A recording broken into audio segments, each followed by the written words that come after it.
Reporting on the games you love by people who love to game. The MMO Reporter Network.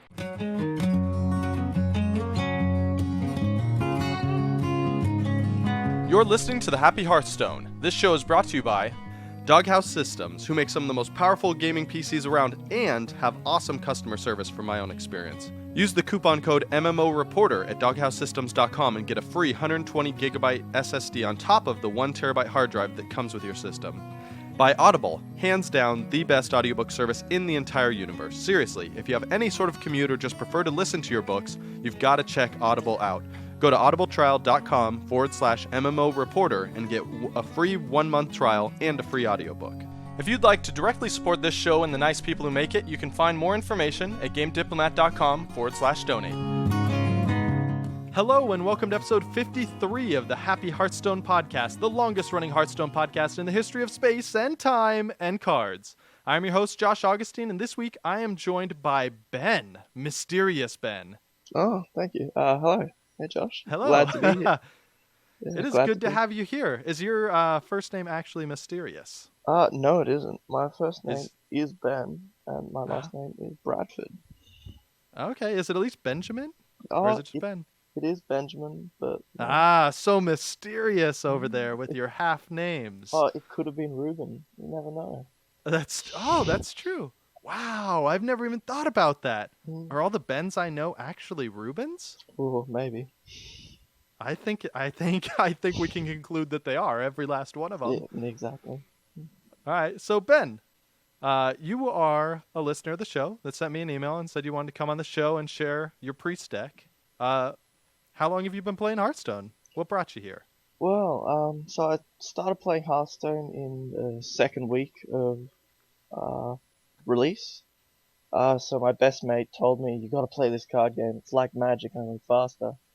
And then my girlfriend's brother said, you gotta play this game. It's like Yu-Gi-Oh! Only more consistent.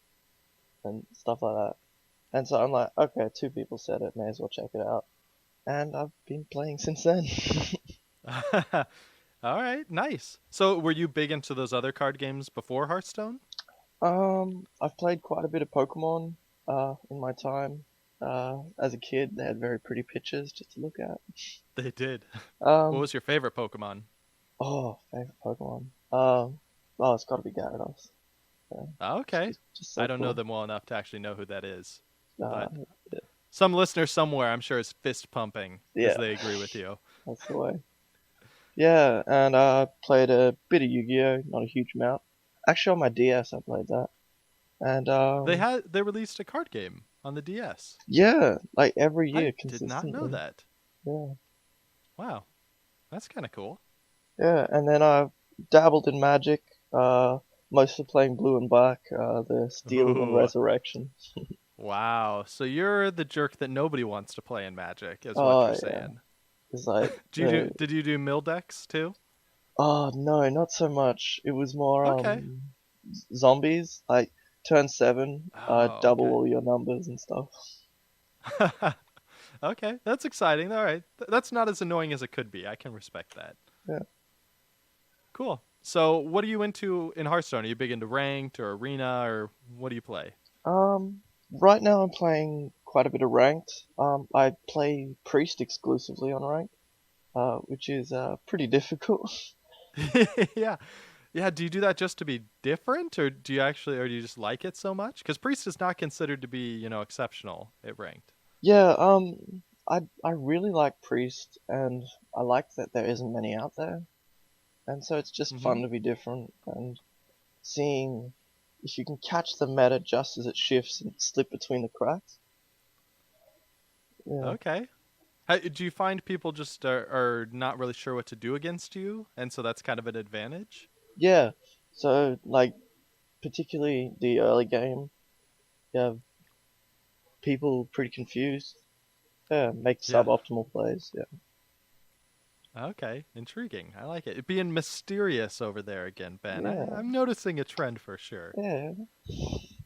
So you mentioned, so you're over in Oceania. Yeah, A vague, mysterious place. But you're playing on NA servers, is that right? yeah. So over here in Australia, we don't actually have a server. So you get a few mates together and you pick a server to everyone go on, and we're on the American one. Okay, cool. Which it works out great because I can only deck battle with people on, NA servers, so I'm really Yeah. glad you chose here. Oh, me too. All right, so before we get too much farther, Mhm. why are you happy this week, Ben? Oh, well, so I bailed out of uni almost a year ago now, and I've just started studying again, and I'm loving it. Oh, Yeah. cool. Awesome. What are you studying? So I'm doing programming. So it's Ooh, what languages? JavaScript, HTML, and CSS. Very cool. Those are the three that I am not terrible at. Um, I've been trying to get better at JavaScript lately, but it's hard. Are you just self-teaching yourself or doing online Uh, tutorials, or what are you doing? no, I'm actually going to like a college to do it. So yeah, Oh, it's so you're doing it much better than I am. well, maybe we'll see. Some swap Very some cool. hints and tips later. Yeah. Why are you Well, that's happy, awesome. Josh? I am happy, dude. So today, Yeah. cracked open both sliders in my house Mhm. and had an awesome breeze going through all day long. It was really nice because it was Oh, it was a hot day out here in Southern California. We just had this cool breeze going through the house all day long. It felt like I don't know, I was in Hawaii or something. It was awesome. it's so blissful. It is a nice weekend. All right, so let's talk about some news because we're gonna do deck battles, Oh but yeah. we have to talk about some of this news Oh, because oh yeah. the grand tournament was announced. They revealed, I don't know, something like 20, 30 I think cards 33 now. It's a cards. lot of cards that are out there. Um, so this is a new expansion. So it's like Yep. Goblins versus Gnomes. It's not like Blackrock Mountain. There's no PvE content. It's just new cards that are going in. The big theme is the new keyword inspire. Uh, Well, let's talk about the theme in general. The theme is basically around hero powers. A lot of the minions, a lot of the spells revolve around changing your hero power, enhancing what it does, or triggering when you do stuff with your hero power. So, for an example, right here, the first one I see, Coliseum Manager. It's a 3-cost 2/5 with the keyword Inspire. And the new keyword, what that means is when you use your hero power, something happens. Like Battle Cry is when you play this troop, something happens. This is when you use your hero power and this guy's on the board. This guy returns to your hand, which seems bad, but as a 2/5, he can go in, kill a raptor, bounce back to your hand. Jump in, kill something else with 2 health, kill a knife juggler, bounce back to your hand, get full health again. So I don't want to go through all the cards. There's a ton of cards on here. Scott and I, uh, whenever it comes out, we're going to do the full set review. I'm looking forward But to that what are some episode. of your favorites? Me personally, I'm Yeah. really liking the. Uh, oh, far out. Where's the list going? Um, I'll go first while you figure yeah, yours you out. go How about first. that? Because there's a couple. They showed this one during the live stream, Lock and Load. It's a hunter card, 2-cost spell, and it says each time you cast a spell this turn, add a random hunter card to your hand. So you can play this guy late, and if you're throwing out secrets, if you're throwing out multi-shot, anything like that, you're just filling your hand with new cards, hopefully new spells. You can just keep chaining. Sure, it's cool. That's great. Face Hunter, sure, all right. People get upset. Yeah. But this card art is amazing. And it's really why I love this card. It's basically a gnome Rambo with 2 guns blazing, like grenades strapped across his chest and a rifle on his back ready to go. Just, oh, it looks so cool. Yeah. And of course, we were talking before the show about this, Ben. I really want to build a pirate deck. And it just hasn't happened. It doesn't look possible. But we got here Sky Cap'n Crag.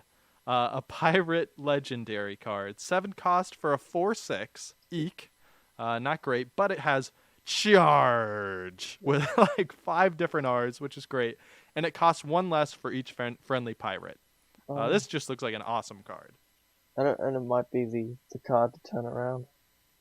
Oh, if some more come out as well. One can hope. One Yeah. can hope. Um, So, all right, what are some of your favorites?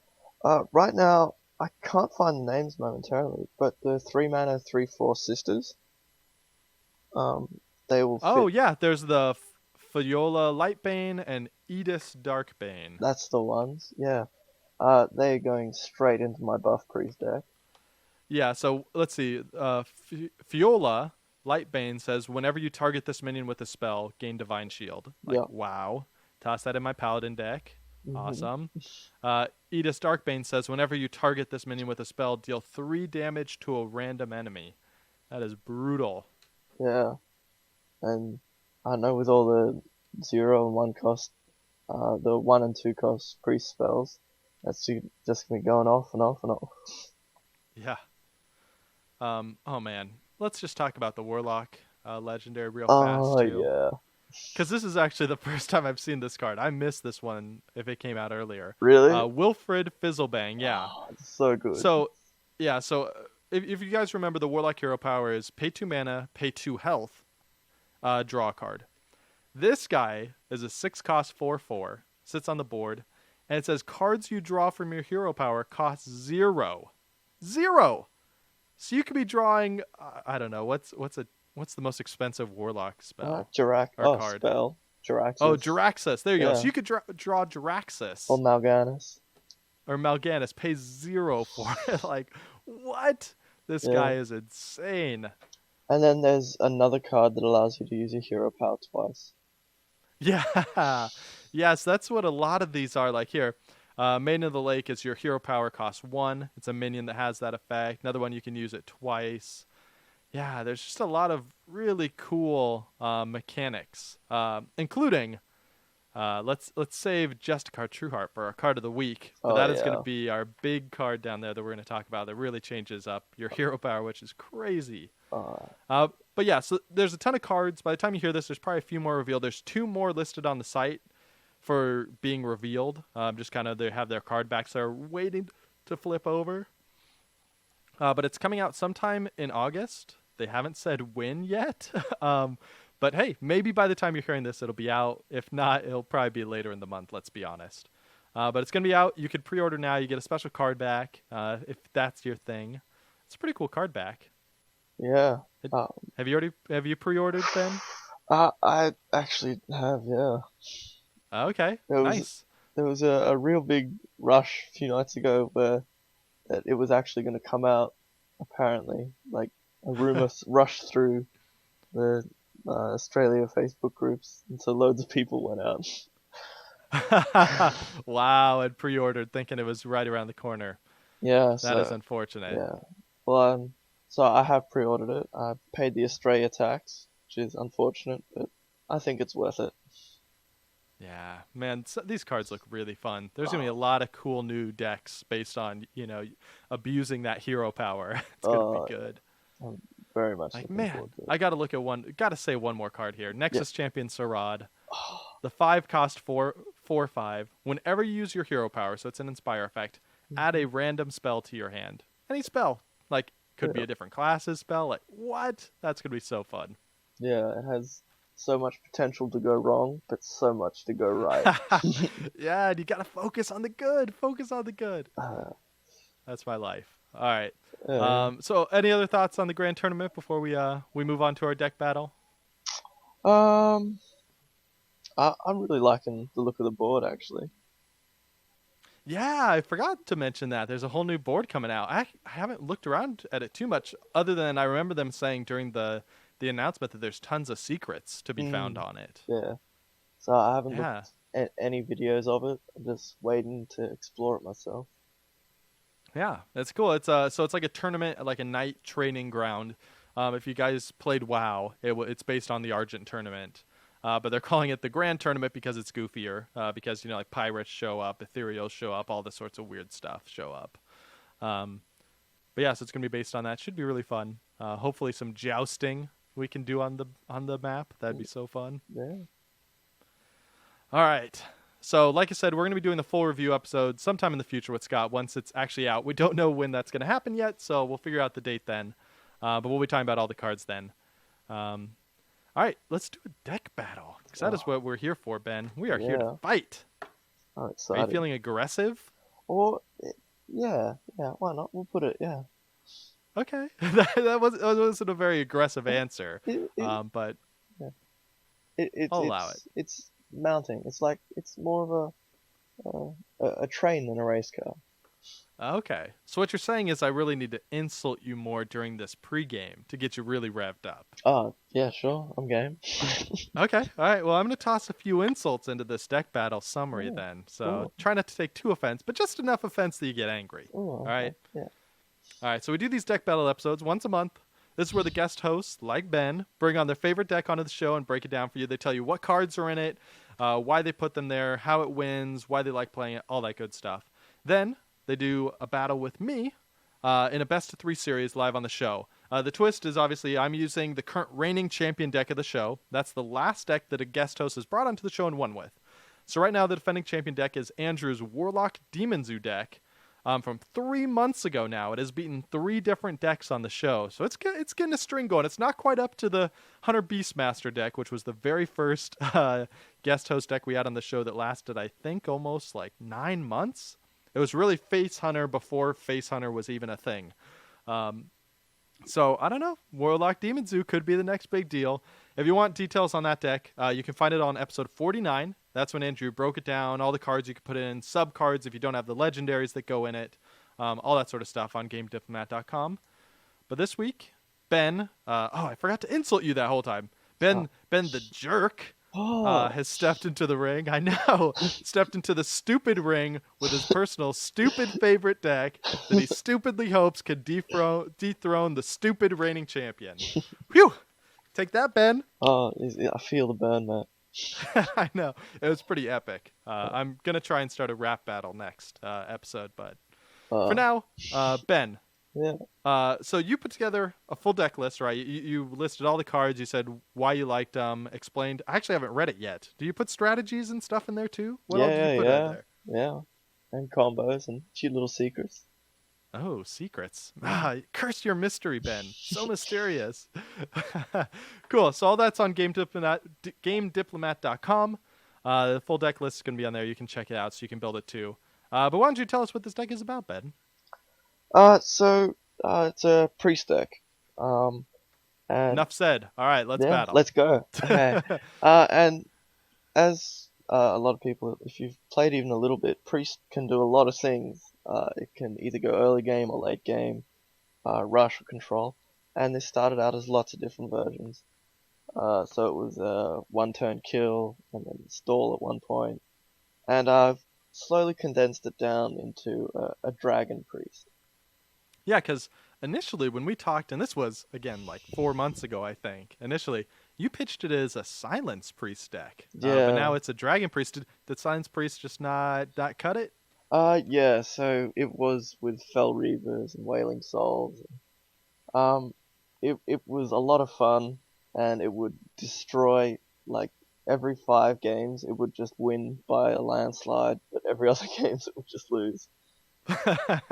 Yeah, and that's not going to do well in a best of 3 series, I don't think. Yeah, so it's been tabled till the expansion comes out. Okay, have you seen any Silence cards yet, or anything in the expansion list that could work? Not yet, but I've seen Hope. Alright, Hope. Keep holding on to Hope, Ben. Even if it's like 3 years from now, whenever the Silence Priest deck is done, bring it back to the show, because I am super intrigued to see how it works. Yeah, man. Yeah, so this is my Draconic Priest.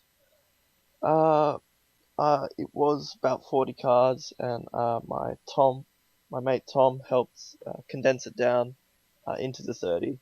And so okay. There's a lot of cards fighting for their spot and a few that missed out. Poor dragons. Sad dragons outside. Yeah. So what is this? Is this a control deck, or how is it trying to win? So this deck's built on just pure value. So coming from Trump's school. That's the second host in a row that's come from Trump's school. He's a good teacher. Must be a fine university. It is.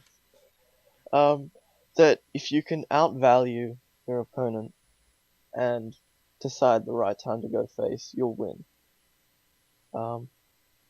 And so this deck has dragons that trade off giving the enemy knowledge that you have a dragon in hand, and also the potential of not having a dragon in hand for the chance of being stronger. Okay. So stuff like the Blackwing Technician, right? Yeah, Blackwing Technician, Blackwing Corruptor, Twilight Whelp, would you believe it? Oh, really? Okay. Yeah. Because full disclosure, Ben, Scott and I were not big on that card when we reviewed that set. Oh, I know, yeah. Me neither, but then, like, you put it in, and it's like a zombie chow with no drawback, if in the right deck. Okay. Yeah, All right. I'm willing to see it out, see if I was wrong. okay, fair enough. So cool. So okay. So it's similar to like a zoo deck, kind of in how you're just trading until you have the advantage, then try and punch. Yeah, so at one point it was Dragon Zoo, but I swapped out my Draconid Crushers for my 2 legendary dragons. Ooh, you Mm. and your fancy legendary dragons. Yeah, and so we'll find out what they are later on. I know. Man, I should have looked at your deck list, so I should have. I bet it's Ysera. I hate playing against Ysera. It's always Ysera. Yeah, it always is. Oh man, and so in my Dragon Paladin deck, I love Alexstrasza as well. So I'm just gonna assume the worst and assume that it's those two, and they're Ooh. being big fat jerks. Oh, we'll see, we'll see. Let's see, man, such mystery, Ben. Man, Yeah. you nailed it. You should, I don't know, be hosting sort of murder mystery show. Oh, I Wearing love that. yeah, wearing like a big trench coat and maybe a hat that puts a shadow over your eyes. Oh, yeah. Alright, Yeah, you so got a future in this, Ben. I'm telling you. cool. Mystery theater. All right. So, what are some of the key cards? So, you mentioned Twilight Whelp. Is that really a key card? Do you think? Um, I wouldn't say it's vital, but I find it important to explain myself why I've got it. Do it. While it was one of the most underwhelming class cards to come out of BlackRock, I find it's found its place in Semi Rush Priest. It's almost never summoned without activating its ability, and even when it does not activate on turn 1, only Mage and Rogue can kill it, and they have to use their hero power, which stops them spending their 2 mana to put value on the board. Yeah. And so if they're spending 2 mana to get rid of a 1 mana card, I'm fine with that.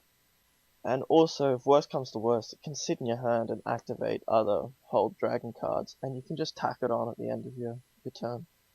Oh, that's fair because it's a dragon too. So Yeah. it helps proc Twilight Technician or Twilight Technician. Blackwing. Blackwing Technician. Thank you. Yeah.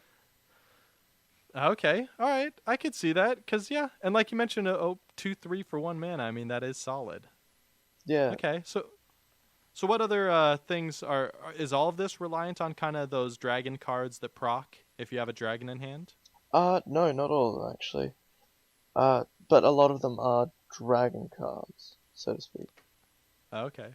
Yeah, so, our next card is the Dragonkin Sorcerer, which is a 4 mana 3/5. When this card is targeted by a friendly spell, it gains 1/1. Yeah. So, what Yeah. are your thoughts on it? Just quick? Yeah, so this card I played in my Dragon Paladin deck, but I wasn't really playing enough cards to proc it.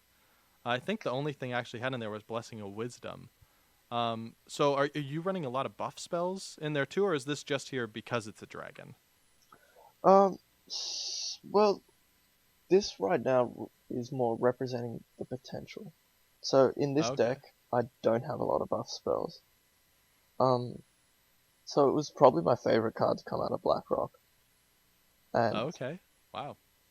just because it's so versatile, and I'm very much the imagine if you could do this kind of guy. Yeah. So I only have 4 spells that can hit it, which are 2 Power Word Shields and 2 Balance Chosens. But if you manage to tack that on, it gets so much stronger and so much value. Oh yeah, 'cause just playing your Power Word Shield, which you draw a card for it anyways, Yeah. you've buffed it up from a 3/5 to a what 4/8? Is that right? Yes, 4/8. 4/8. Yeah, that's crazy. Yeah, and if you hit it with a Velen's Chosen, it becomes a 6/10. Yeah, you're gonna need some heavy removal to deal with that guy before he's just churning through all your dudes on the board. Yeah. So, like, unfortunately, it's often played naked, with no ability on it. But Mm-hmm. it sits there representing potential. So I can have like 5 cards in hand, and my opponent has to think, does he have any buffs? And so it's kind of like bluffing in blackjack or poker, where you force your opponent to take risks and make the suboptimal play. For all they could know, I could have a deck full of 1 or 2 mana spells waiting to pump him up. Yeah, especially with Priest. I mean, because Priest actually runs buff spells in their deck.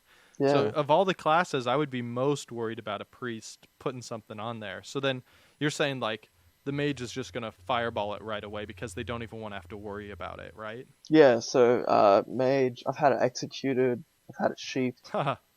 I've had it frogged. Okay, wow. Yeah. Cool. What are some other key cards? So these two are kind of put in the same category. They're both Blackwing. So the Blackwing Technician, which is a 3 mana 2/4. If you're Mm-hmm. holding a dragon, gain +1/+1. And Blackwing Corruptor, 5 mana 5/4. If you're holding a dragon, deal 3 damage. Oh, that card is so good. Yeah, I know. And so probably these are the cards that make dragon decks viable. Just the sheer value of playing Coin Technician turn 2, and then playing another one turn 3. Like, it's almost assured victory. Yeah, because that's 2 3 5s on the board at that point, and that's just hard to deal with, Oh, man. That yeah, can trade so well. yeah. And, like, it's even a good card late game if you have a dragon in hand. You just pop it down, like, Yeah, to suck up some extra damage and stuff.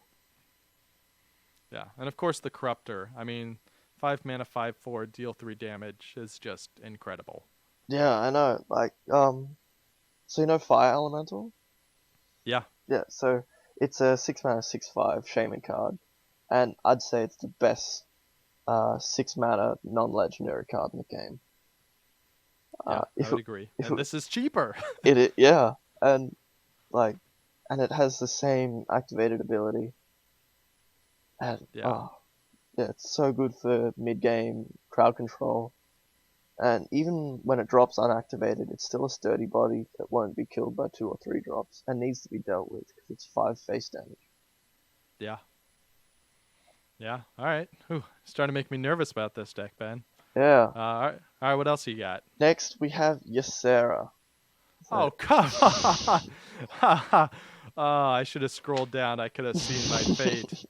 yeah, I had to know it was there. All right. So it's just there because it's just insane value, right? Those cards it gives, they're just incredible. yeah. So Ysera being a 9 mana 4/12.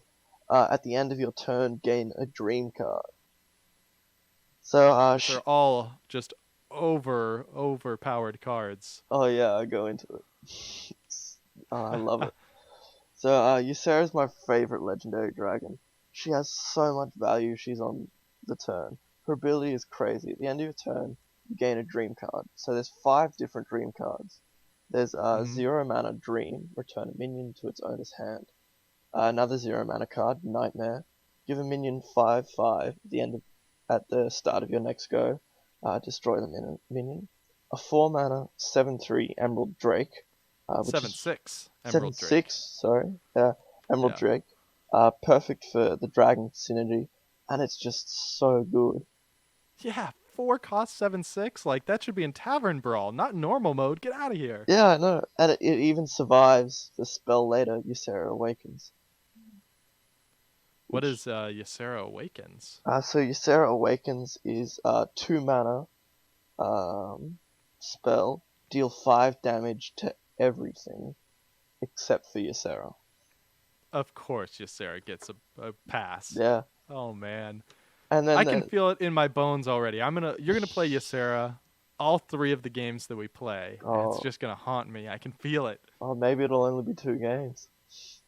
Oh, oh, I like it. Sending the trash talk back. Yeah, Stupid Ysera. Stupid Ysera. yeah, and there's also a 3 mana 3/5 Laughing Sister, who's not amazing, but she can't be targeted by spells or hero powers. Yeah. Yeah. And still a 3-cost 3/5. Never bad. Yeah, and so like while these cards are all really strong, they're allowed to be so strong because you get them randomly.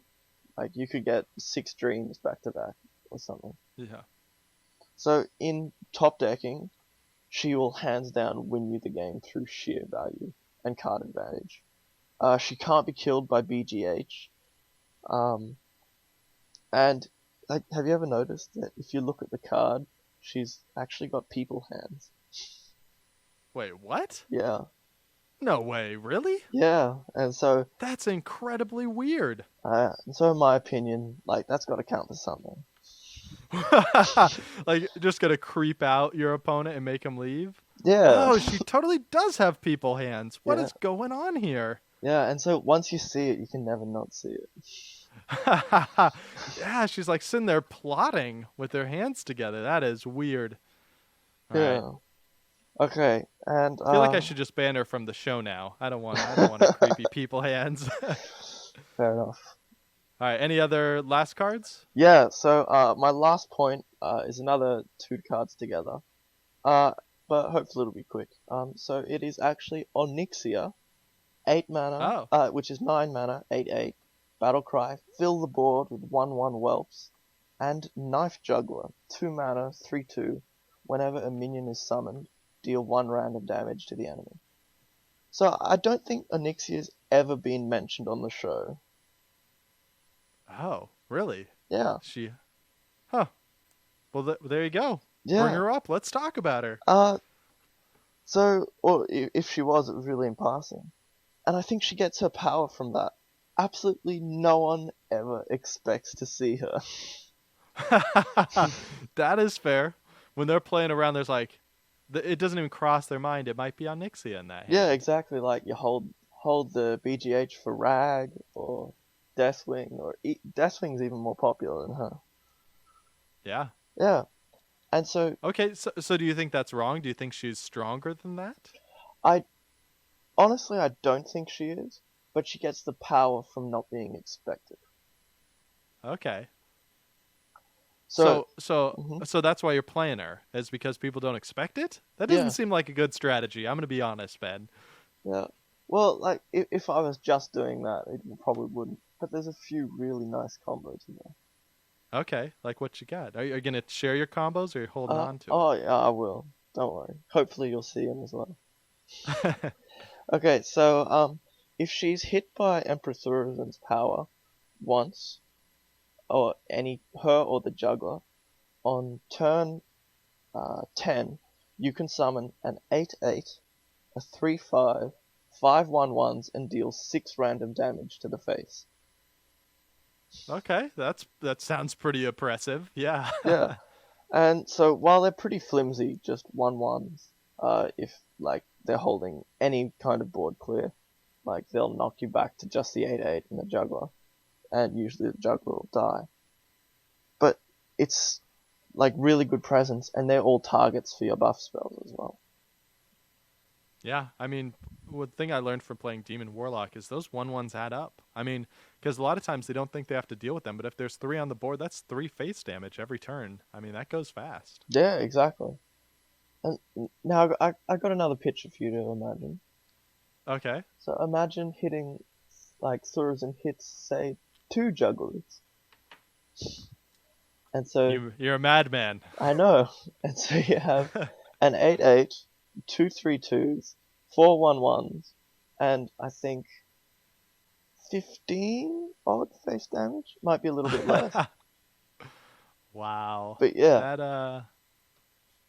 That sounds like cheating, if you ask me. Yeah, I know. Okay, so is it based off of these combos, which are fairly specific, right? Are these the combos that are typically winning you games with this deck, or are you normally just kind of outvaluing and then these just every now and then save the day? Yeah, so these aren't the ones you gotta lean on, but every now and then, like, they'll pull you out of, like, a really bad spot. Okay. Yeah. Very cool. I like that. That's cool. Yeah, because I typically like consistent decks, but I like consistent decks that have this upside, right? Where every now and then you're going to have this amazing turn where, like you said, you're summoning an 8/8, 2 3/2s, and 15 damage randomly or whatever. Like, Yeah. That's just a story you're going to be telling your friends. I love that. Yeah. And even with the juggler, you can use him with boom on turn 9, and so you play the juggler and then summon Professor Boom, and that's 3 random damage as well. Oh yeah. Okay. Yeah. I can dig it. So with the juggler, you only ever play him turn 2 if you're in a real bad spot. Yeah. Otherwise, you're holding on to him and waiting for that combo. Yeah. Okay. Very cool. All right. Any other thoughts before we dive into the actual deck battle? Yeah, just quickly, I've been actually playing Andrew's Demon Zoo. Oh, what? Yeah. What do you think? I absolutely love it, actually.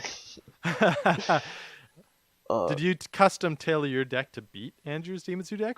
Just just to be fully, I did tweak it a bit. So my deck's got Vol'jin in it, and usually I have Harrison to deal with all the Grim Patrons out there. Okay. That's the only change there. Okay, all right. I'll allow it. Just because I like Vol'jin so much. He's one of my favorite characters in Warcraft, so Yeah. I'll allow it. He'd be the war chief. Yeah. Cool. All right, so that's the deck. Like we mentioned, Ben has written up the full deck list, all the cards in it, talked through all the strategy and stuff. All that's on GameDiplomat.com. We're going to go do our deck battle right now. We'll also put the live stream of that over in the show notes, so you can watch that there. And any battle cry before we head out? Oh, yeah. So I'm not usually the trash talker, so I'm going to go into this as the underdog, like the Rocky fight. That I'm the guy who wants to spend some time in the ring with a champion for 3 months, and hopefully I won't get wrecked. Okay. All right. I like humility. That's good. Yeah. On behalf of Andrew's Demon Zoo deck, which has already beaten 3 decks now, I'll just say that on behalf of Andrew, it's going to be 4 decks that's going to have beaten very soon. Whoa. Yeah, take that, stupid Ysera. Oh. Take that. Well, maybe. All right, cool. So it's gonna dream it away, eh? I hope you actually win with Dream now. That would be an incredible prophecy right there. It would be a nightmare. Oh man, well done, Ben. Dropping puns like you're a freak. I can dig it. Yeah. All right, so we're gonna go do a best of 3 series right now, and we'll be right back after this sweet fight music.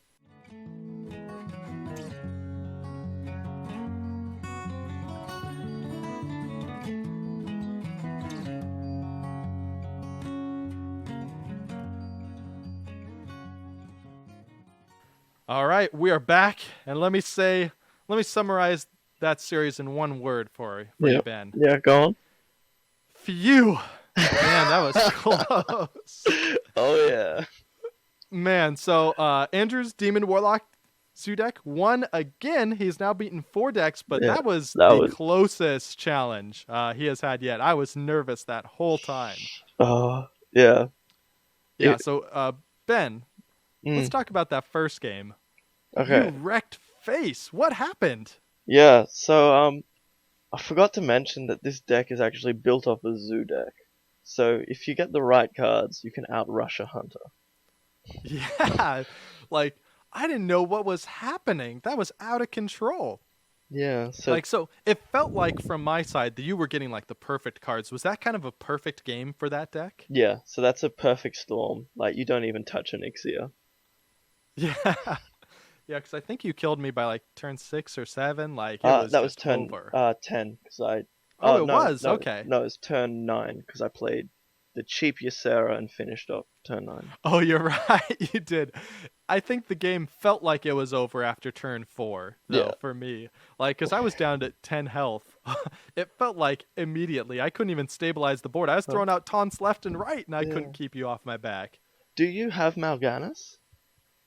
No.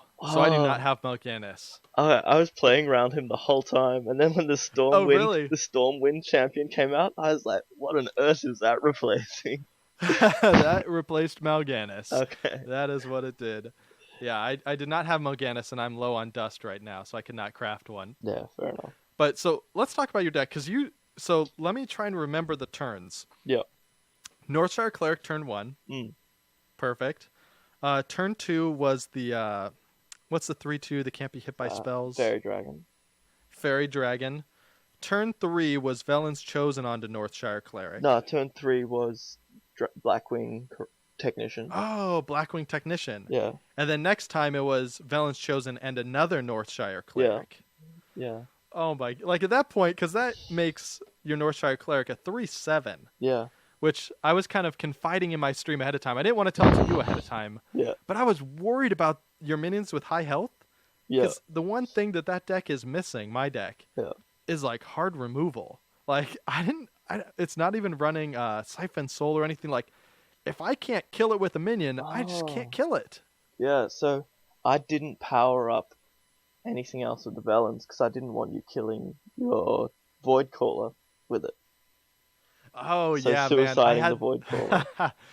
Yeah, that was my one saving grace. Was I had the Void Caller and I had the Doom Caller in hand, and I was like, oh man, or Doom Guard in hand. Doom Guard, yeah. Yeah, but there was nothing. I kept like killing stuff, but it's all only dealing 1 damage to me. It took me 4 turns to kill my own troop. Yeah.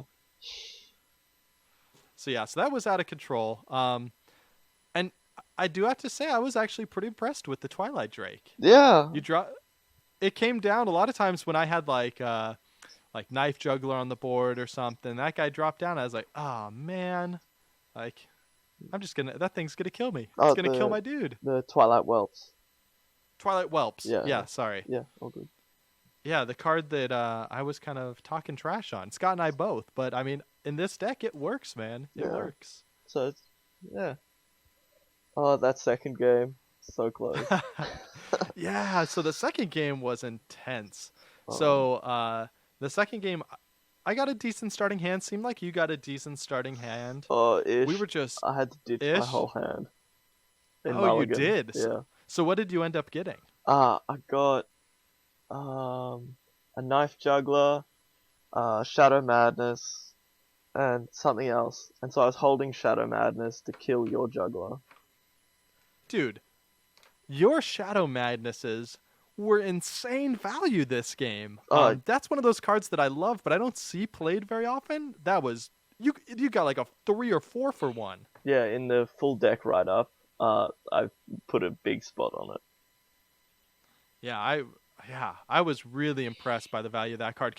So I don't remember the exact board state, but my favorite use of it, I had 2 Knife Jugglers on the board, and I had a Nerubian Egg with a 1 buff. So it was a 1/3, I think. Yeah. And you stole, you stole the Nerubian Egg. Yeah, and killed something. Yeah, I killed something. I think you killed a Knife Juggler or something. It was something. It Flame was Imp, just Flame Imp. Oh, the Flame Imp. Yeah, so you killed the Flame Imp with my Nerubian Egg, so you got the 4/4. Yeah. When before the board was empty, and I was like, I got 3 dudes here. If he kills one, I get a second one. Like, I've got 4 dudes on the board. He's got nothing.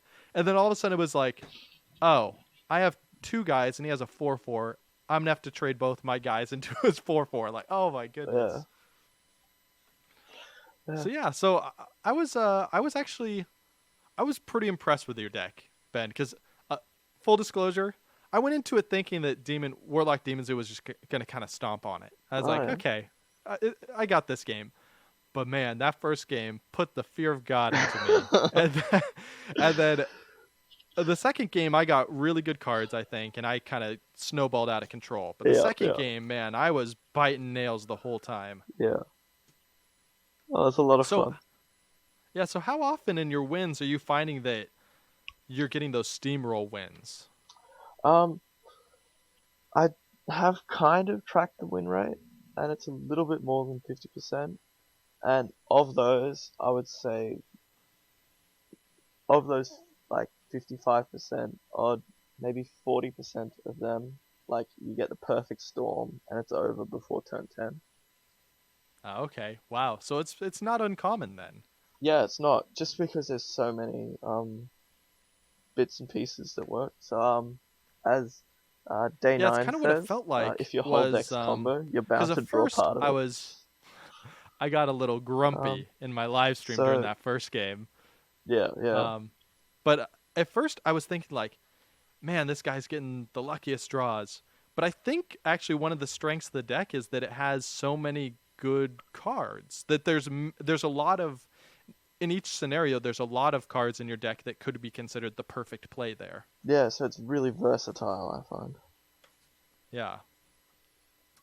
Okay. So what is it about it that does that? Is it just having a lot of minions with perks, or what is it that makes your deck do that? So it's partly the synergy of just the dragons and stuff, but also that so a lot of decks are either aggro, mid range, or control, and I built this deck as an aggro deck, and I put 3 control cards at the end, and so that if it does, hopefully I can like fight dirty and close in mid range, and just hopefully outvalue if it gets the control.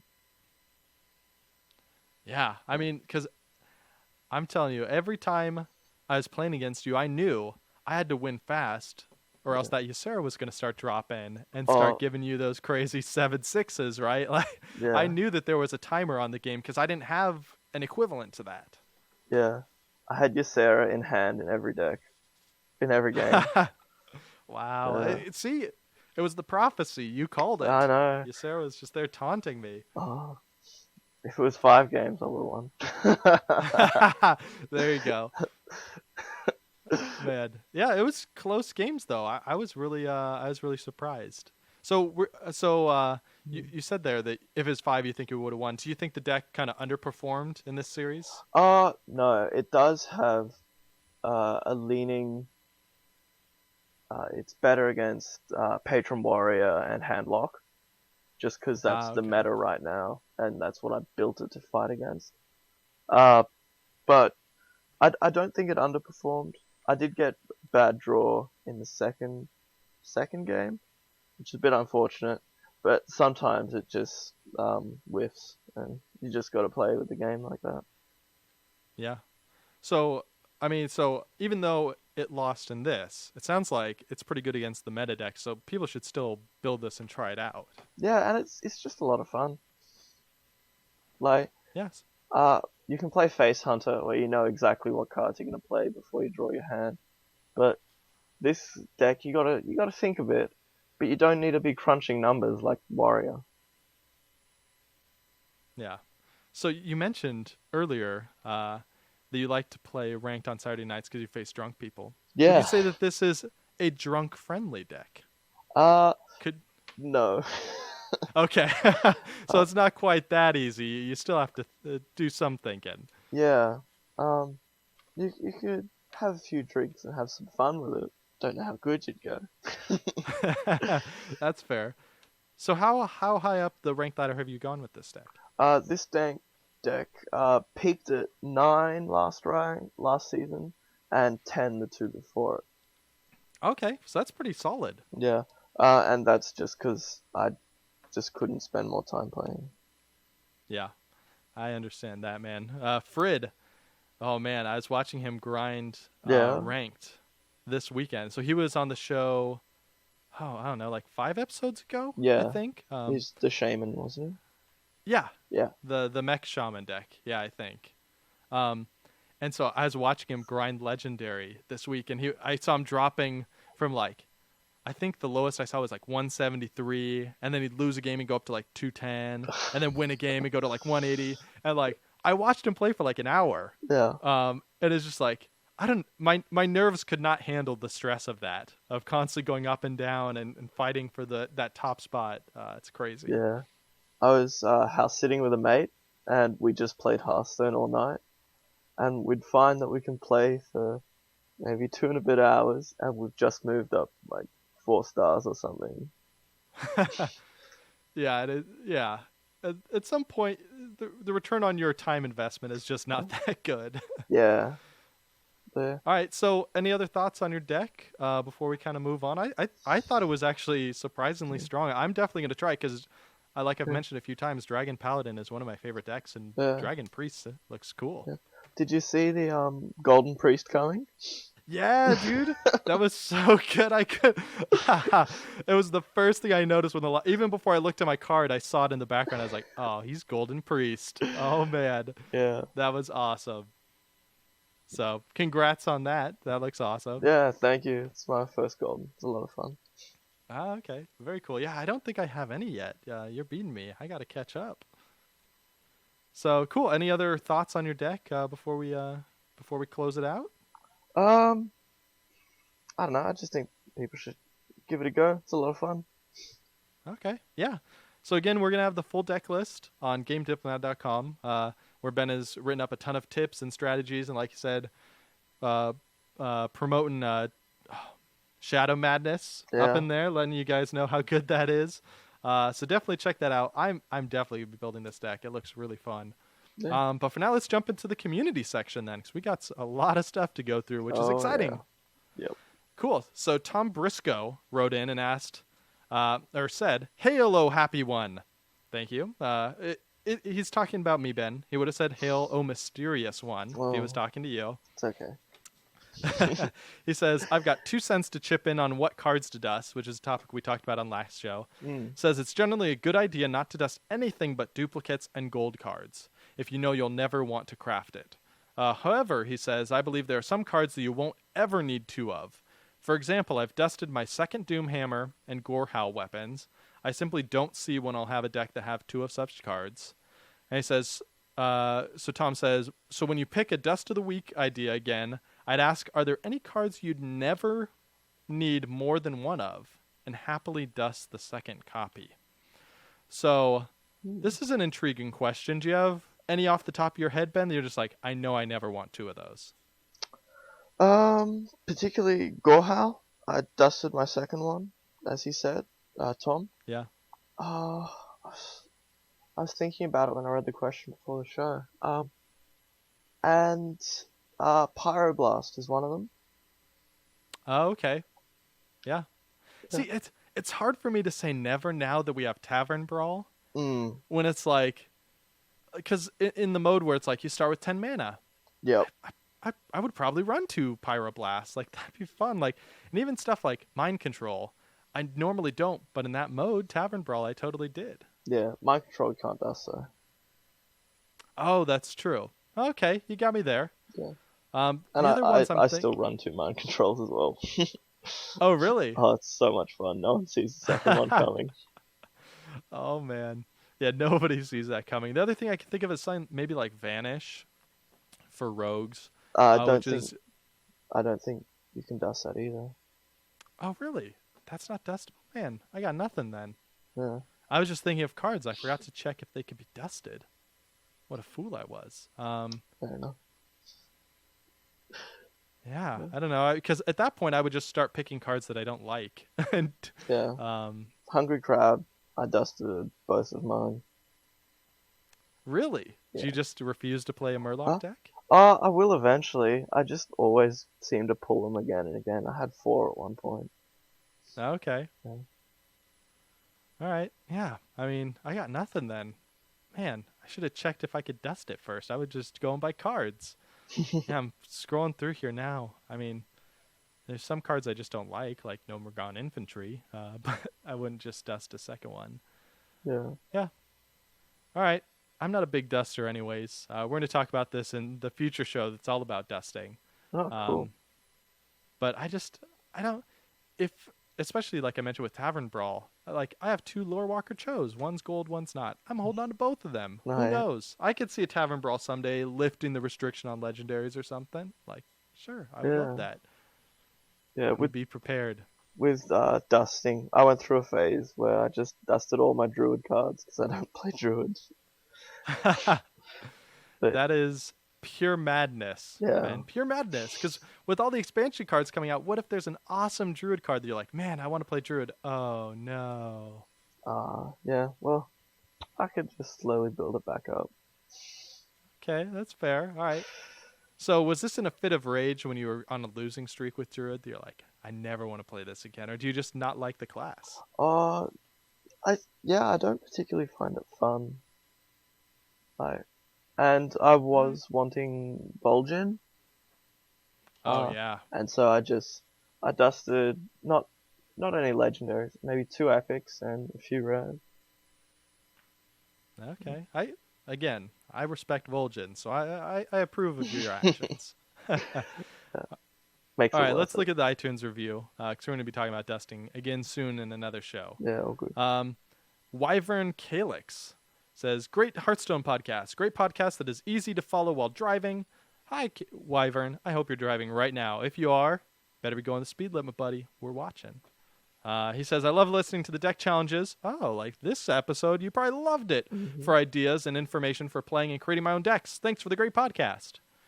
You're welcome, Wyvern. It was really fun. Okay, so last episode, this is weird to me. I've never had to do a segment like this before, so we're going into new territory together here. Testing the Ben. waters. Testing the waters. Yeah. So last episode, we announced that we got our first ever Patreon donation. And our first ever kind of normal donation too. Jamie, who's been on the show before, gave us $30. Falana donated $5 a month, subscribed on Patreon, which is really cool. Our first ever. So we announced that, and apparently people heard that, realized that you could donate to the show, and just went out in droves and did it like crazy. Yeah. So we've got let's see, 1, 2, 3, 4, 5, 6 new donations this week, which is just awesome. I'm going to read notes from all of them and talk about what we're going to be doing with donations in the future and supporters, all that sort of stuff. So bear with me, guys. I'm guessing it won't normally be this long every week. But Jake Crawford donated on Patreon. He donated $10 a month. And he said, "Howdy, I've been listening to the show for longer than I can remember. I think it was Scott Lance's first appearance discussing arena card value. Love the positivity in this show and the way Josh and all guests, including Ben," he would have said that if he'd known. Don't worry. No, thanks. "Make you feel welcome. They gladly help you learn a game they clearly enjoy playing. I look forward to contributing to the show in the future however I can, but for now, let my donation fan the flames. 2 arms, he cries in all caps. And then he also adds a royal proclamation at the end. My name for it, not his. He says, "Let it be known." Oh, wait. Can you do some sort of trumpet noise like, when they announce the decrees, Ben? "Let it be known that my request is that my donation be used to buy packs once per month live on the show, and the host and guest discuss the best and worst pulls. This could lead into a recently discussion smart dusting segment. This will definitely help new players as they will have Tavern Brawl and beginner achievement packs. Take care," says Jake, "and may the fun and luck be with you and the Force." His surname is Yoda, or his username, not his surname. Jake Yoda Samantha. Perfect name. So thank you very much, Jake. So he donated $10 a month specifically for packs. So I found out after this, since this is my first time ever doing Patreon, the Patreon takes taxes, or you have to pay taxes on this money. So I'm actually getting like $7. So I'm going to see how many packs that'll let me buy, because normally you could buy the $10 bundle in the store, but I won't be able to do that. But I'm going to see how many packs I can buy with that, and I'll talk about how I'm going to be doing that at the end. Sweet. Yeah, and then Ian jumped on board with $5 a month. Oh, curses!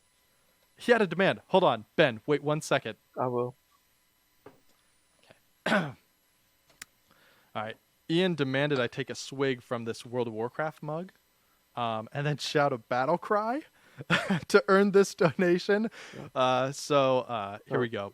I'm gonna try and not spill stuff all over my keyboard. Hold on. Victory! All right. Whew. Oh, Ian. Better be worth it, buddy. All right. Pontus Whelan writes in. He said $10, one-time donation. He says, "Greetings from the first person to ever watch and listen to both the Happy Hearthstone and the Workshop Show," which, side note, is a show that I do for my actual job, where I'm a game designer on EverQuest Next. We do a workshop show where we work with people in the community to build stuff that we put in the game and kind of attach their name to it and let them get credit for it and stuff, which is really cool. So I do that every week for Daybreak Games. Sweet. So Pontus, I'm super excited that you're listening to both. That's really cool. And he has a challenge for our international ambassador. He says, "Here's some Swedish. I actually passed this along to Ryan, who was our host last week, who became Happy Hearthstone's international ambassador on the spot.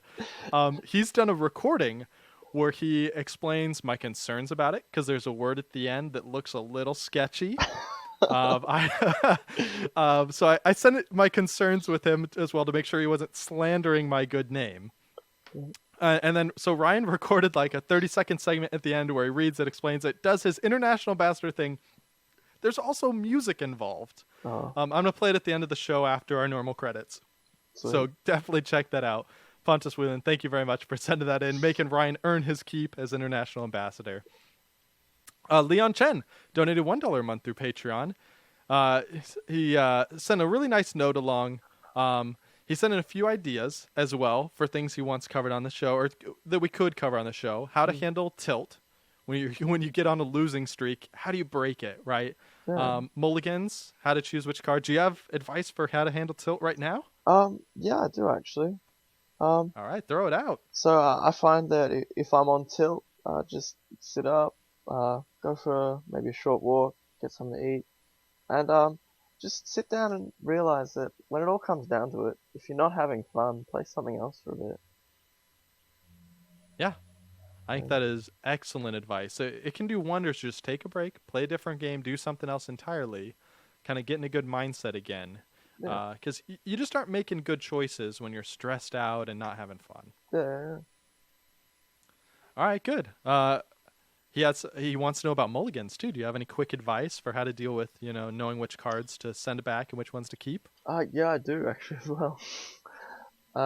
So on mulligans, I think 3 episodes ago, we had a guy who said, watch the enemy's hand as well as a mulligan. Yeah. Yeah, so that's a big part of it. And also, if you're playing, say, decks like Warrior and stuff, you can dig through your deck. So if you're going second, you're ditching 4 cards, which allows you to see 8 cards in your deck. And if you're like going for the Fiery War Axe, there's a higher chance that you will have it.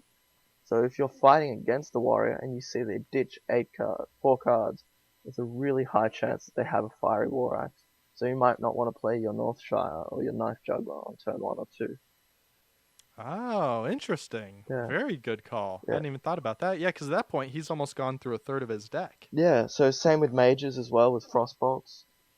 And Druid with Wrath. Priest with Power Word. Shadow Word, Pain. There's a few other ones as well. So you just got to be pretty wary. And if you see them not mulligan anything, they either have a really good lineup, so they'll have 1 drops, 2 drops, and maybe a 3 or 4 drop. And that way you can kind of play a little bit aggressively and try and force them to make the suboptimal play. Wow. Well, dude, Leon Chen, way to go. You're having Ben produce whole episodes right now on the spot. Yeah.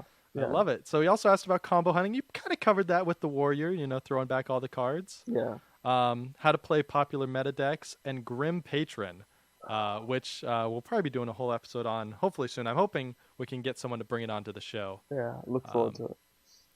Yeah. So these are all super cool ideas. I added them to the list for our next potluck episode, or probably future episodes, multiple, because there's a lot of cool ideas in there. Yeah, awesome. And then he adds a nice little note. Love your work on the podcast. It's very friendly and accessible, and digs into Hearthstone gameplay as opposed to focusing too much on the esports scene, which I like, but plenty of other podcasts already cover. So I'm glad. Thanks. Thanks for sending that in, Leon. Thanks for your support as well. We really appreciate it. Mike Burgess. We got 2 more to go through, guys. We're gonna do it. One-time $25 donation. He says, "Hi, Josh. Thank you so much for the time and effort you put into the show. This donation is amazing value given the amount of hours of entertainment the Happy Hearthstone has given me on my commute to and from work. Crack some packs." So I'll be using this money for opening packs on the show. I'm going to save it for the tournament, or the grand tournament. Yep. I was really happy because I got this donation, and then like the very next day they announced, "Hey, we're going to be talking about the Argent tournament," or whatever. I was like, "Whew, okay. I'm glad I did not buy packs immediately." Yeah. So you probably now have enough to get the bundle.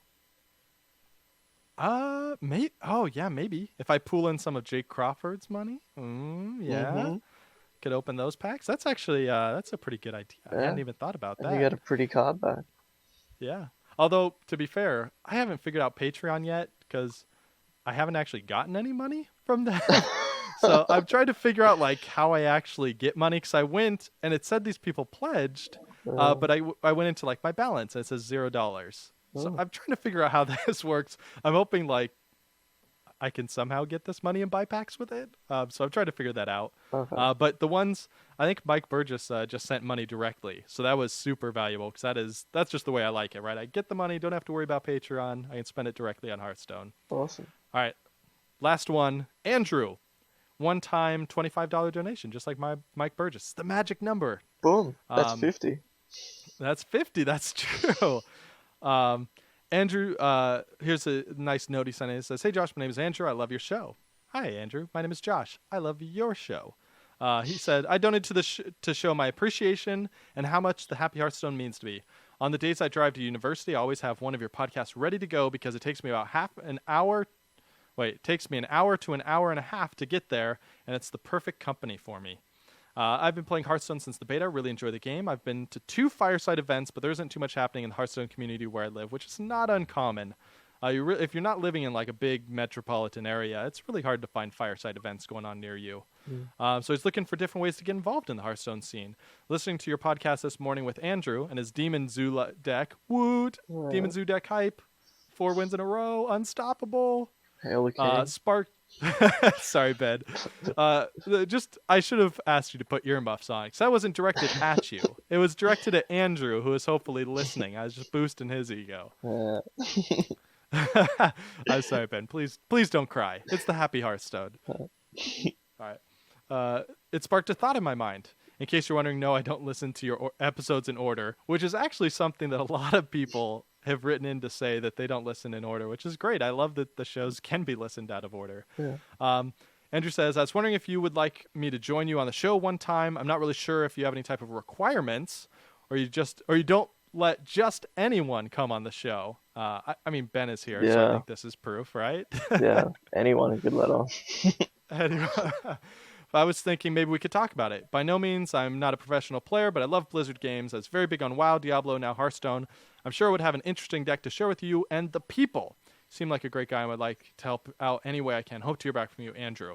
So, yeah, I mean, absolutely. I love getting people on the show. Like I mentioned before, like Ben is on the show because he sent me an email. It was like, "Hey, I want to be on the show." And I said, "Cool. What do you want to talk about?" And he's like, "This deck." That's it. Like, other than that, have a mic, have a nice quiet area you can record that isn't filled with screaming babies or puppies. Like, that's really all it takes to get on the show. Yeah, that was back in March. Yeah, yeah. It took me forever. I'm sorry. Oh, it's all good, Ben. man. I'm glad you're here now, though. Oh. But yeah, and actually, I've only got, I think, 2 more shows lined up for hosts, so I'm going to be doing another round of booking the next, 5, 6, if I'm lucky, even more than that, episodes at once. So if any listeners are listening, you want to be on the show, and of course, supporters like Andrew, I mean, they're going to get top priority for getting their spot in, because that's awesome. I really appreciate that, Andrew.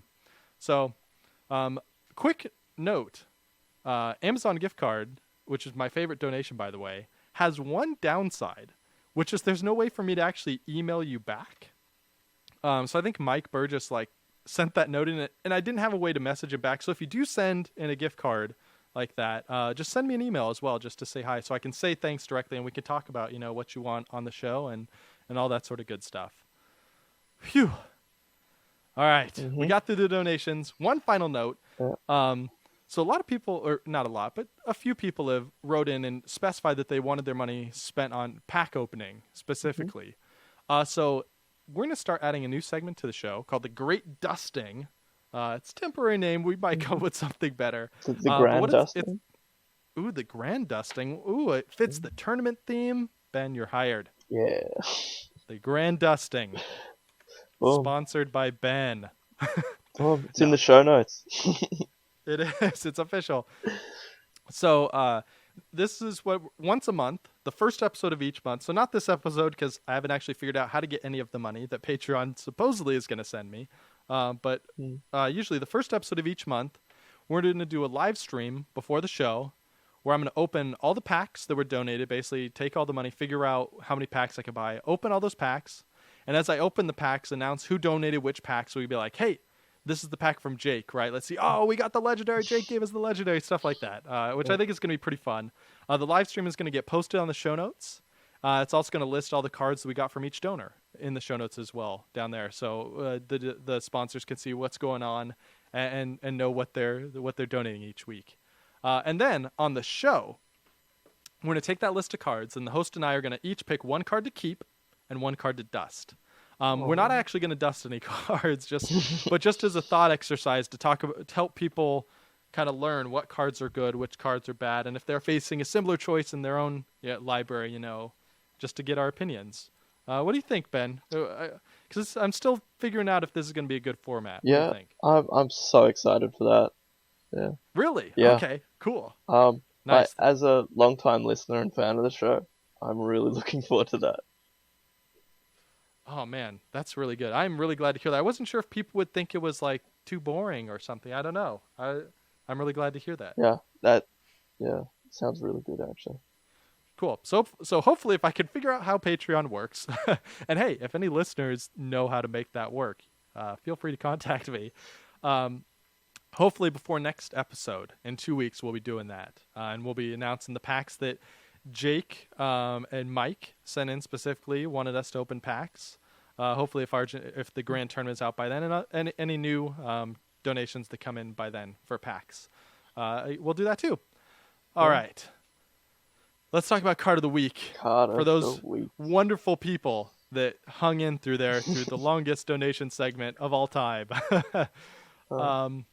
You picked the card. So that means you're singing the song, buddy. I most certainly am. All right. Are you? Do you have something written down right now? I don't. It's more of a. It's been in the works for about a year actually. What? Yeah. Okay. Wow. Yeah. So you're setting expectations high right now, just so you know. Well, it shouldn't be too high, because I remember back when it's a year and a bit ago now when Nax was released, and you and Scott did the showcase of the cards, and I was like, oh yeah, and I thought of the Undertaker, and I thought, why not theme it a little bit after that, and so this is the Card of the Week, Death March. Wow, spooky. All right, let's do it. Card of the Week, it's the Card of the Week, with Josh and Ben. Does this mean one of us is going to die, or are we both already dead? Well, if this card gets into play, I think it's actually the death of the present meta. Yeah, that's fair. All right, let's talk about it. What card is it? Okay, so it is a 6-mana, 6/3, Justicar, True Heart. Battle Cry, replace your starting hero power with a better one. That's pretty vague. What does that mean? Okay. Is that like one hero power that's just better and it goes to everybody? No, it doesn't. It means that every hero power, every different hero, gets a new hero power. Wow. What? Yeah. Are these just like wildly different power? I don't even. How do I begin to understand this? Okay, so each hero power is doubled to an extent in strength. So okay. This card will go straight into my priest deck because instead of having lesser heal, I now have just the neutral attack heal, which is +4 health. Wow, for the same 2 mana. For 2 mana, and so that's going to be in my Arcanine Velen deck. Wow. Yeah. Okay, so real fast. So I found all the hero powers. I'm just going to run through them so people know. Druid, gain 2 armor and 2 attack this turn. Hunter, deal 3 damage to the enemy hero. Fire the Mage, deal 2 damage. Mage. Paladin, summon 2 1/1s. Rogue, equip a 2/2 weapon. Shaman, choose which totem you want to summon. So it's the same totems as before, but you get to choose. Warlock, is draw a card, so you don't pay the health cost, and warrior, gain 4 armor. So the most interesting thing to me is that by looking at these, you can kind of tell which hero powers they think are overpowered, right? Yeah. Because like the hunter one doesn't double, even though all the rest of them do. It's just deal 3 damage instead of deal 4 damage to the face. Yeah, I think that would be a bit brutal. That'd be brutal. Yeah, and warlock is just draw a card. You're not paying health, but you're not drawing 2 cards. It's not getting crazy. Yeah, and that isn't as good in handlock either. Oh, yeah, that's true. I didn't even think about that because the warlocks or the handlock want to drop their health to get those giants on the board. Yeah. Yeah, okay. This is interesting. Okay, and the most interesting to me, I think, rogue is actually better than double. Because they equip a 2/2 weapon, so that's actually 4 damage. It's just, wow. Yeah. Really good. And So, all right, so are you excited about this card just because it's crazy? Like, it seems out of control. I'm so excited for this, especially with the Inspire mechanic. So, Oh, yeah. if you're playing, like, probably Inspire Mage, Inspire Priest, and we actually haven't seen any Paladin cards, but I'm thinking it's going to be pretty Inspire heavy. Like, all have potential for just insane combos. Yeah, because isn't there... So there's cards that reduce the mana cost of your hero power by 1. Yeah. And there's cards that let you cast it as many times as you want per turn. That's only a Mage card, but there's another one. Oh, it's only a Mage card. There's another one that allows you to do it twice, which is neutral. Okay. So mages, in theory, could upgrade their Fire Blast, so it's deal 2 damage. Yeah. And then reduce the cost to 1. Mm-hmm. And then be able to play it as many times as they want in turn. So they could deal 20 damage with their hero power in 1 turn. Yeah. That is outrageous. Yeah. And I think like the Silent Conqueror in this is actually Warrior's one. Gain 4 armor. Like, yeah, that is tanky as anything. Like, this card could probably replace like your Shield Bearer in Warrior.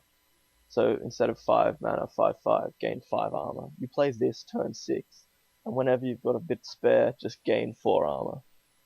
Yeah, dude. Face Hunter will be crying for days. Oh, yeah. That's crazy. Yeah. So we should mention that this is a battle cry. It is. So it's not, which means that once it happens, it's done. It's not like they kill this thing, because it is flimsy, right? It's a 6/3. Mm. But even when you kill it, you keep the hero power, right? Yeah, you do. Yeah. So there is a few things that it doesn't interact with. So if you're Jaraxxus, you don't get the Warlock hero power, and if you're in Shadow form, you don't get the upgraded Priest. Okay. Yeah. That kind of makes sense. Yeah. Because, I mean, I wouldn't want to replace Jaraxxus anyways, right? Or I assume with Ragnaros as well. Like, you don't want to replace that. Yeah. Although I do think this is the final nail in the coffin of Shadow form for Priest, unless we get something drastic. Yeah, no joke. Yeah. I crafted that card. I so wanted it to work. Yeah, it's just, healing is too valuable, man. It's too good. Especially with stuff like the Akanai Soul Priest, where you can turn it into damage when you need it to. You don't have to do it permanently. Yeah, so this is, with the Prophet Velen and Akanai Soul Priest, it's going to be 8 damage to the enemy face for 2 mana. Yeah, that's crazy. Okay, so this card is a legendary. Mm-hmm. There's a lot of really cool legendaries in this set so far. Are you going to be crafting this on day 1? We'll see. Hopefully I pull it. If not, I will. Yeah. Do you think of all the cards we've seen so far, is this the closest to like a Dr. Boom, Emperor Thrazian, where it's going to be in every deck? No. You think? Honestly, I don't think this is going to be in every deck. Just because hero power isn't as strong as everyone thinks it is. So, like, while it's good, you're sacrificing tempo to do something. But I think it will be in a few niche decks. So probably only in Warrior, decks that are focused on the Priest, hero power. maybe Mage, and maybe Druid actually. And I think it's gonna like shine so well. Okay. Very cool. It's got cool artwork, too. It's like a knight charging straight at you with the lance. It looks cool. Yeah. All right. Any other thoughts on the card? I'm just really excited for Inspire to see what happens. Yeah, man. This looks like one of the sets where, similar to kind of, I guess, like Gnomes versus Goblins, you want to get so many of those Inspire cards because every one you add to your deck makes all the other ones better, too. Yeah. I'm excited. Yep. Awesome. Whew. So this is a long show. Thank you for hanging in there, Ben, and listeners. It's been an absolute pleasure. Yeah, it's been really fun. So we're going to have full show notes, along with, like I said, Ben's full list of his deck, the Dragon Paladin, all the cards they put in there. Dragon Priest. Oh, Dragon Priest. Sorry. My apologies. So good. Dragon Priest deck in there. Holy Dragons, if you will. All the cards he put in there. If you don't have all the cards you can kind of sub in there, slot in. And if you don't have them all that's going to be on GameDiplomat.com. Check it out. We'll also have the live stream of our battles there. So you can see, I mean, even if you don't want to watch the live streams, watch the first game. It's short because he kills me near instantly, but it is incredible to see how fast that deck can just punch face. Yeah. It was painful. And as always, we'd love to know what you thought of the show, what you'd like to see added in future episodes. You can find us on Google+, Happy Hearthstone, as always, Twitter, @JAugustine. You can email me, ajosh@outlook.com, or hey, just comment on the blog, GameDiplomat.com. We got me, Scott, all the other guys posting there, which would be rad. They can answer questions. And Ben, I'm going to go ahead and volunteer you. If you have a question about Ben's deck, toss it on the blog there, on the post that has it. Definitely. And I'll make sure to poke Ben if he doesn't see it, so he can go on and answer your questions directly. Yeah. All right, Ben, where can people find you if they want to talk to you, learn more about you, be your best friend? So actually on Reddit. So my name is Color of 3, COLOUROF, then the number 3. And I'm also on Twitter, but not as often, also at Color of 3. What does Color of 3 mean? Well, so it's a long story, kind of based in Zelda, being my favorite game. Okay. The Trinity Force, or Triforce? Yeah, the Triforce. And so it's Triforce. And then it's also the 3 colors. So all the colors in our world are based on 3 colors. And I just think it's pretty poetic. Okay, I like it. Yeah. All right, sweet. So we'll put links to all that in the show notes as well, so you can find them on Twitter and Reddit and say hi. So Ben, I think that does it. Thanks for coming on the show. Yeah. Oh, thank you so much. It's been amazing. Yeah. Yeah, it was really fun. It was fun hanging out with you, poking fun at you. I hope you weren't too upset with my insults before the deck battle. I know it got harsh. I'll try and get over it. It'll be good. All right, and don't forget, we have a message from our international ambassador right after the music, so don't shut it off just yet. Yeah. Ryan, our international ambassador, did his best to interpret the kind note from our supporter Pontus Whelan, so check that out. For everyone else, thanks again for visiting the Happy Hearthstone and having a little fun with us. We'll see you next time. Yeah. Thanks, Josh. See ya.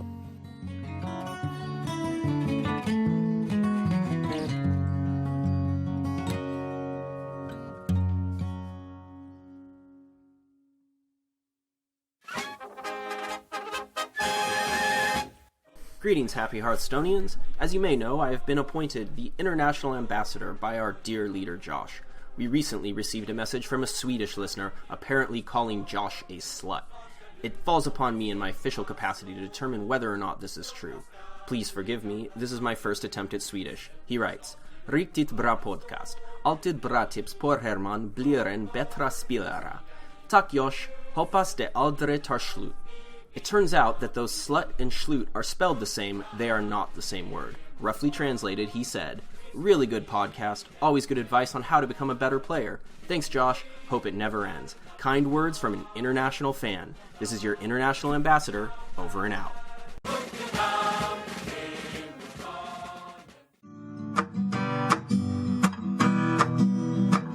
Thanks for watching the video, everybody. Don't forget to check out all the other podcasts at mmoreporter.com or by clicking on any of the links here. And please check out our Patreon campaign at patreon.com/mmoreporter. Thanks, everyone, and see you in game.